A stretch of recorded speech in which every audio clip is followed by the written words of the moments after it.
Eagle force పనితీరుపై command control సెంటర్లో DGP CV Anand సమీక్ష నిర్వహించారు. రాష్ట్ర వ్యాప్తంగా ఈగల్ ఫోర్స్ పనితీరుపై అధికారులను అడిగి తెలుసుకున్న డీజీపీ రాష్ట్ర వ్యాప్తంగా ఈగల్ టీంని మరింత బలోపేతం చేసే విధంగా చర్యలు చేపడతామన్నారు.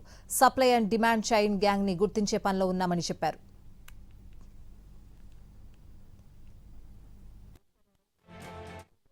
డ్రగ్ ఒఫెండర్స్ ఏవైతే ఉన్నారో సప్లయర్స్ వారి ఆస్తుల్ని సీజ్ చేయడం, వారి వాహనాల్ని రిసోర్సెస్ ని సీజ్ చేయడం అనేది అది కూడా చాలా సుదీర్ఘమైన ప్రాసెస్ ఉంది. సో ఇదంతా కూడా చేయడానికి సివిల్ ఆఫీసర్స్ అవసరం అవుతాయి కనుక వాళ్ళ సంఖ్య కొద్దిగా పెంచుతూ ఏఆర్ ఇతర డిపార్ట్మెంట్ ఆఫీసర్స్ వారికి సపోర్ట్ గా ఉండేటట్టు ఈ ఆపరేషన్స్ లో వారికి తెలియజేశారు. అదే కాకుండా నేను గమనించింది ఏంటంటే కేవలము ఈగిల్ ఫోర్స్ ద్వారా యాంటీ నార్కోటిక్స్ డ్రైవ్ అనే రాష్ట్రంలో చేస్తే సరిపోదు. ఎస్పీస్, కమిషనర్ ఆఫ్ పోలీస్ ఏవైతే ఉన్నారో ఇప్పటి నుండి తప్పకుండా వారి చెయ్యి వారు దీనికి అందించాలి.